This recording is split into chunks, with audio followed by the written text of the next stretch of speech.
નમસ્કાર મિત્રો, આજે આપણે આવ્યા છીએ નવી જગ્યાએ, એક વડોદરાની આ કોટક મહિન્દ્રા ફાઇનાન્સમાં આવ્યા છીએ અને શું છે એ તમે લાઈવમાં નિહાળતા રહેજો. આજનો પ્રશ્ન શું છે, કોની રજૂઆત છે અને આ કોટક મહિન્દ્રા ફાઇનાન્સ જે છે એ ગરીબ લોકોને કઈ રીતના ઉલ્લુ બનાવે છે અને કઈ રીતના એમના જે કફલું કરવાના ધંધા છે તે લાઈવમાં બતાવશું અને રજૂઆત તેની કરશું.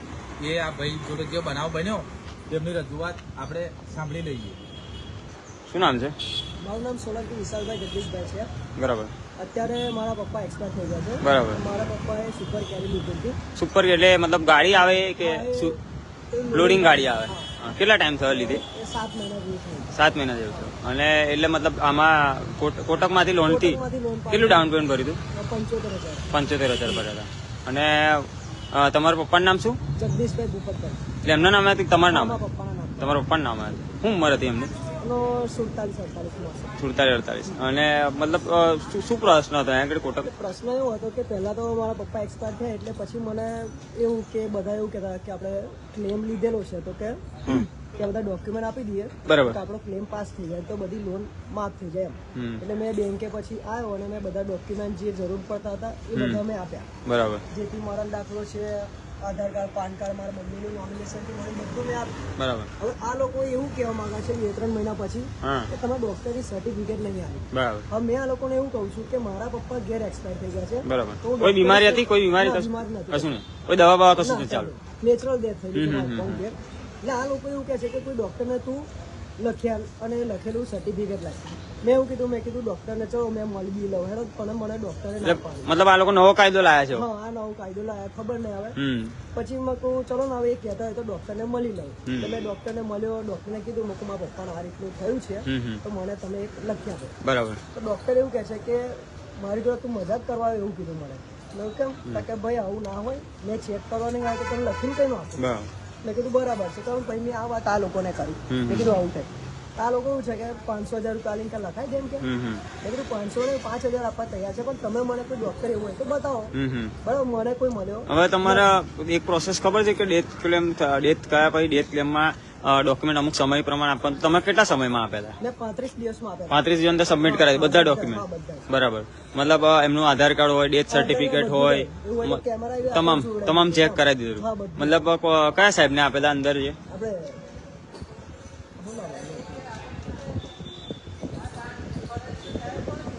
હા, એટલે 35 દિવસમાં આપી દીધા? મતલબ મેનેજર જીમીભાઈ અંદર મેનેજર છે એમને આપ્યા? એનું નામ ખ્યાલ નહીં. કશો વાંધો નહીં. મતલબ એમને ડોક્યુમેન્ટ સબમિટ કરી દીધા. હવે આજે આપણે જે મળવા ગયા અંદર તો શું એમનો જવાબ શું હતા? એ લોકો એવું છે કે તારો ક્લેમ ભાઈ પાસ થાય નહીં. મતલબ શું રિજેક્ટ કર્યો છે લોકો? રિજેક્ટ કરે. બરાબર. મેં કીધું રિજેક્ટ કરવાનું મને તમે કાગળ લેટર આપો ને લખી નાખો. બરાબર. એ લોકો રિજેક્ટ લેટર? હા, કશું મળે નહીં. ઓલરેડી અત્યારે મારી ગાડી એ લોકો લઈ ગયા છે. હવે મોડાસા ગાડી પડી છે ગોડાઉન. એટલે કઈ રીતે લઈ ગયા? એટલે એ મેં વળી અંબાજી મૂકી હતી. બરાબર. એ વર્ધીમાં ગયેલી હતા, ઘરના લોકો ગયેલા એટલે ત્યાં પછી એ લોકોએ જમા જ કરી. એટલે તમારો ફાધર એ છે બરાબર એક્સપાયર થઈ ગયા, એટલે મતલબ તમે હપ્તા નહીં ભર્યો એના હિસાબે? કેટલા હપ્તા બાકી હતા? મતલબ 2-3 બાકી હતા. 2-3 બાકી હતા. એમાંથી તમે અમને મને બતાવતા કે એક હપ્તો તમારે આ લોકોએ ભરાવડાવ્યો કે ભાઈ તું ભર તો તારો ડેથ ક્લેમ પાકશે એ રીતે, એટલે તમે ભર્યો. કેટલાનો હપ્તો હતો? 13,970. અત્યાર સુધી કેટલા હપ્તા ભર્યા? અત્યાર સુધી 6 ભર્યા. 6 હપ્તા ભર્યા. પણ પપ્પાના થયા પછી મેં એક ભર્યો, ખાલી એક ભર્યો હતો સપ્ટેમ્બર. હવે આ બ્રાન્ચ મેનેજર છે જે એમનું શું કેવું હતું?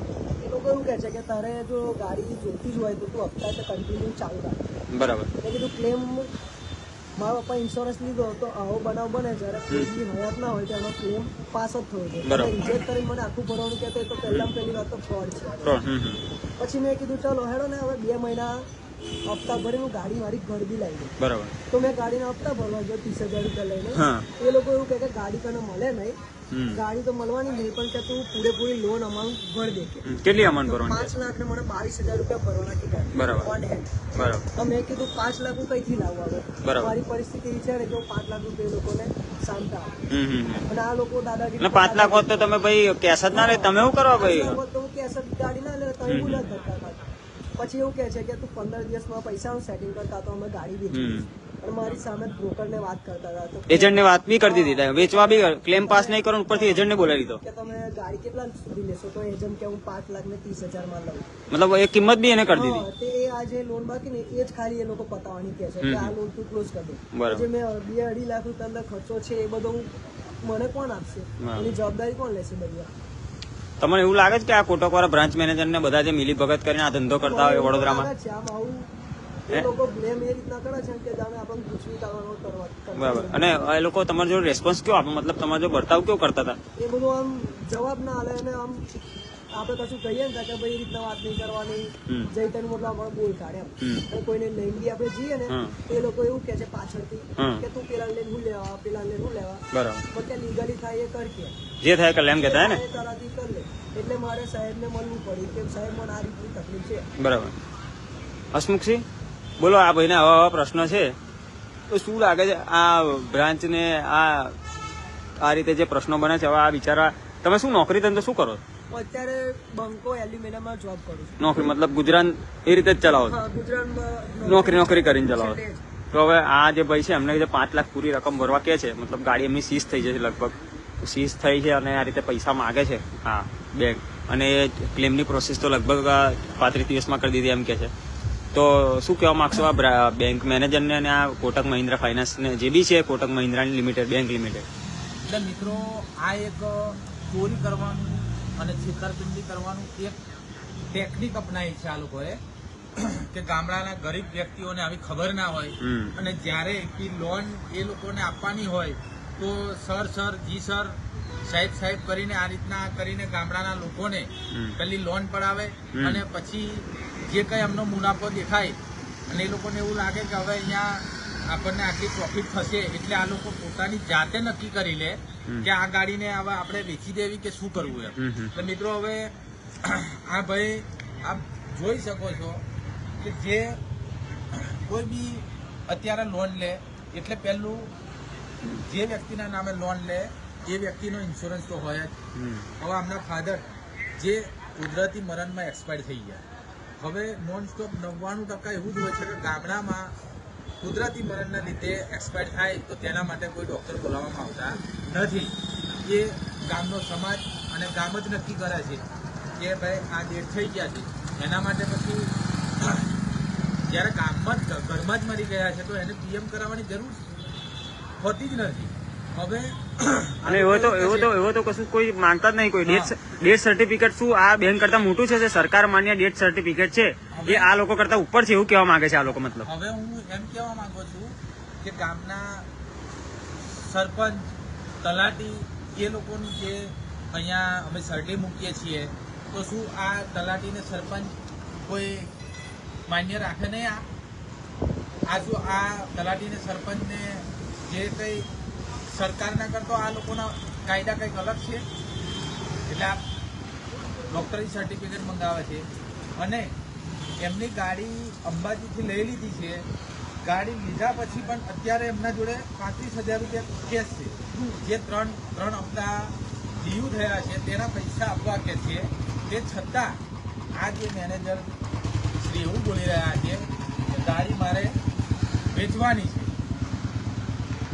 ગાડી મતલબ આપી નહીં એમને વેચી દેવી છે, એટલે એમને એમનું પ્રોફિટ દેખાય છે.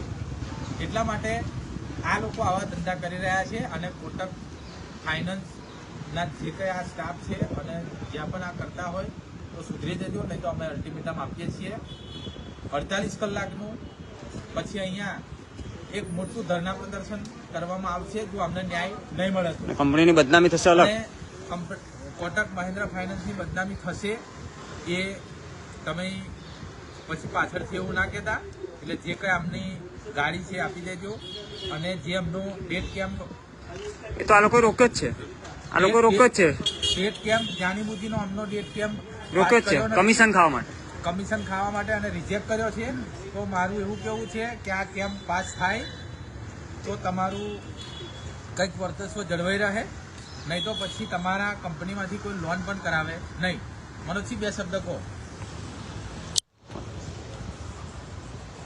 હવે હસમુખસિંહને અને આ વિશાલભાઈને જે સાંભળ્યા તમે અને એમાં જે જણાવ્યું કે આ કોટક જે છે મહિન્દ્રા એની અંદર મેં લગભગ 2-3 વસ્તુ જોઈ, તપાસી અને ચેક કરી અને ખબર પડી કે અંદર કોઈ પર્સનલ ડેથ સર્ટિફિકેટ સિવાય કોઈ બીજા કોઈ ડોક્યુમેન્ટની મહિન્દ્રા કોટક બેંક લિમિટેડમાં જરૂર નહીં. એ વિડીયોના અંદર એ કરી દઈશ, કમેન્ટમાં હું પિન કરી દઈશ. જે એક ફોટો છે એ જે મહિન્દ્રા કોટક દ્વારા એક મતલબ એમની જે પોલિસી છે એમાં મતલબ આ લોકોએ ક્લેમ આ ભાઈ ગરીબ ઘરના છે એટલે એમના ગામડાના વ્યક્તિને ખબર ના હોય, તેથી આ લોકોએ કંઈક રિજેક્ટ લેટર, ચલો રિજેક્ટ બી કર્યું તો રિજેક્ટ લેટર અમને આપવા તૈયાર નહીં. ત્યાંથી જે થાય કરી લે. એટલે હવે ટીમ ભાઈપતસિંહ ચૌહાણ આમની સાથે ખડે પગે લીગલ બી લડવાનું થાય, ડિસ્ટ્રિક્ટ કોર્ટમાં બી લડીશું ને અમે લીગલ ફરિયાદ બી દાખલ કરીશું કે આ રીતે. અને ડેથ ક્લેમમાં અટકાવવાની અંદર જે પણ કઈ વ્યક્તિઓનો હાથ હશે આ બેંકના કર્મચારીઓનો, અને એ તો તપાસ કરાવીશું. અને એની સાથે સાથે બીજા જેટલા બી કસ્ટમર છે જેમનું તમામનું જે આ લોકોએ અટકાવી રાખ્યું છે,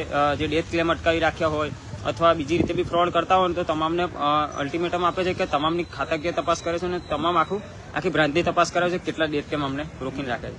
આ સાથે આ વિડીયોના એમાં બને રહેજો. અને 1 મિનિટ આ વિશાલભાઈ કંઈ કહેવા માંગે, બોલો વિશાલભાઈ. કયું તમારું ગામ છે? મારું કામ સાંટા છે, કયો તાલુકો લાગે? પાદરા તાલુકો. જિલ્લો વડોદરા. સારું મિત્રો, આ લડત હવે લગભગ તો લીગલી જ ચાલશે, તેથી લડતમાં જોડાયેલા રહેજો, તમામ લડતમાં. જય હિન્દ, જય ભારત.